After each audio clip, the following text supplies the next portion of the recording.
Hello सांग माने नमस्ते जय जगन्नाथ। आपण माने जन्नी चुंगुड़ी तो बनाउथिबे केबे जन्नी चुंगुड़ी सहित पोई शाग को पकईछंती कि थरे मोर स्टाइल रे ट्राई करके देखंतु। बहुत बढ़िया टेस्ट लागिबो। याकू आपण गरम भात सहित हो बा परोटा सहित हो खाइबा को बहुत भल लागिबो। स्पेशली पिला माने जो माने पोई शाग हो बा जन्नी हो खाइबा को पसंद करंती नाही सेमाने मध्य मागी मागी खाइबे। आपण थरे ट्राई करंतु। आशा करुच्ची रेसिपीटा भल लागिबो। जदि आपनको रेसिपीटा भल लागे ताहले मो चैनल को सब्सक्राइब करिया पई अनुरोध रहिला। नमस्कार, मो स्मृति आपण मानकु स्वागत करुच्ची आम ओडिया रेसिपी चैनल को। आमर एटी एई भलिया जन्नी मिले तो मु सेति पई एई भलिया जन्नी मु यूज करछि। आपण आम ओडिसा रे जो जन्नी मिली थाए आपण ताहा यूज करिवे। आउ ओडिसा रे जो जन्नी मिले ताहा टिके पितुड़िया थाए, एईटा किंतु पिता न थाए। सेतिपाई प्रथमे आपण जन्नीटा को सफा करिकी तळपटु टिके चाखी नेबे। जदि पिता अछि सेई पोर्शनटा को आपण काटी देबे। जन्नी को प्रथमे धोई देबे, नहले परे जदि धोइबे तार पानीटा बहुत अधिक बाहरिबो रोसेई बेले। मु एठी जन्नी को काटिकी गोटे साइड करी रखि देइछि। एठी देखंतु मु फ्रेश चिंगुड़ी नेइछि। चिंगुड़ी को जदि आपण चुपा थाइकी खाइबा को पसंद करंती ताहले चुपा थाइकी भाजिबे। जदि आपण को चुपा काढ़िबा को दरकार आपण काढ़िकी मोर भलिया टिके मेरिनेट करि नेबे, जा फलर कि हमर चुंगुड़ीर भितरे मसलाटा लूणटा भेदिकी रहिबो। एठी मु स्वाद अनुसार लूण आउ हळदी गुंड आ गोटे हाफ लेंबू को चिंपुड़ीकी 10 रु 15 मिनिट छाड़ी देइछि, जा फलर कि हमर चुंगुड़ीटा बहुत सॉफ्ट रहिबो। एबे आमे मसला पाई मु एटी बेसी किछि मसला यूज करनी। एटी देखि पारथिबे अदा रसुण को मु छेचिकी नेइछि आ 3टी मीडियम साइज प्याज को मु एटी काटी देइछि। क्यूब साइज रे आपण काटिबे, जा फलर कि हमर तरकारीटा बहुत बढ़िया लागिबो। प्रथमे आमे किछि सोरिष तेल देइकी सेथिरे चुंगुड़ीटा जो मेरिनेट करिके रखिथिले ताको आमे भाजी नबा। चुंगुड़ीटा आपण मात्र 1 रु 2 मिनिट ही भाजिबे। कहीं ना चुंगुड़ीटा जदि आपण अधिक टाइम भाजिबे ताहले सेटा गोटे रबर टाइप रो हो जाए। सेतिपे आपण चुंगुड़ीटा को 1 रु 2 मिनिट ही भाजिबे, जार कि ता टिके पानी अंशटा खाली तार सुखी जिवो जेतपी। एबे आमे देखंतु एई स्टेज रे आमे चुंगुड़ीटा को काढी नबा। एइटी देखंतु मु काढी नेली। आपण जदि चुंगुड़ीर बळका जो तेल थिबो सेथिरे आपण पकई परिबे, नाही तेल जदि कम अछि ताले तेल टिके आ टिके देई परिबे। एइटी मु फुटण रे सोरिष जीरा को देइछि। सोरिष जीरा भलसे टिके फुटी ही आसिले आपण सेतिरे भृसंग पत्र को देदेबा। भृसंग पत्र तेल रे जो फ्लेवरटा तार बहुत बढ़िया टेस्ट आसिबो। सेतिपे मु एठी तेल रे ही भृसंग पत्रटा को पकई देइछि प्रथमे। एबे आमे कटाइतिबा पियाज को देदेबा।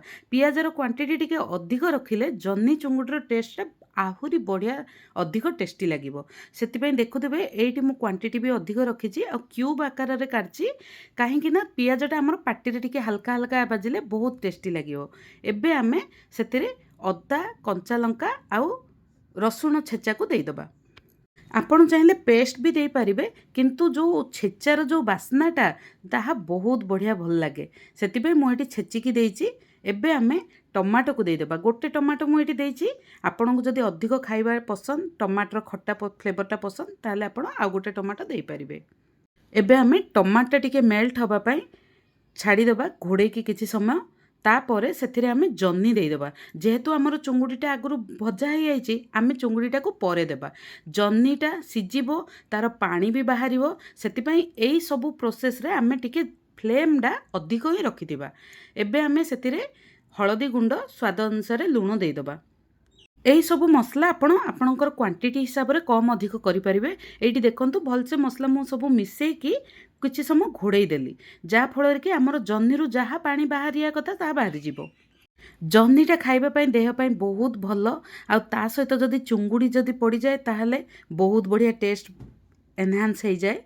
एठी देखंतु हमर जन्नीटा जो ऑलमोस्ट सिजी आसिलानी, सेति पई मु एबे भजा हेतिबा चुंगुड़ी को देदेली।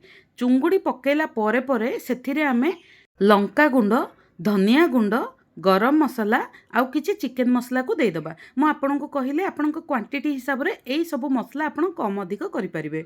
एबे आमे ताकू न घांटिकी प्रथमे आमे 1 मिनिट घोड़े की छाड़ी देबा, जा फलरे कि हमर जो मसला सबु पूरा बढ़िया से मॉइस्चर आसी जिवो। एबे आमे देखंतु ମସଲାଟାକୁ ପୁରା ଭଲସେ ଚୁଙ୍ଗୁଡ଼ି ଜହ୍ନି ସହିତ ମିଶାଇ ନେବା।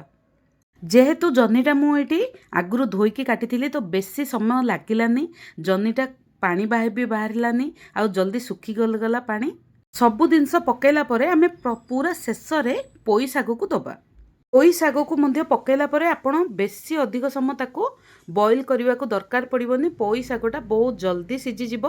ଆଉ ଅଧିକ ଯଦି ସିଝେଇ ଦେବେ ତାହେଲେ ତା'ର ଗୋଟେ ଲାଳୁଆ ଅଂଶ ରହିବ, ଯେଉଁଟାକି ଭଲ ଲାଗିବନି ଆମର ତରକାରୀରେ। ସେଥିପାଇଁ ପୋଇ ଶାଗକୁ ପକାଇଲା ପରେ 2 ମିନିଟ୍ ହିଁ ଆପଣ ତାକୁ ରୋଷେଇ କରିବେ। ଅଧିକ କିଛି ରୋଷେଇ କରିବାକୁ ଦରକାର ନାହିଁ। ଏଇଠି ଦେଖିପାରୁଥିବେ ତେଲ ଆମର ଉପରକୁ ବାହାରିକି ଆସିଗଲାଣି, ବହୁତ ସୁନ୍ଦର ବି ଦେଖାଯାଉଛି।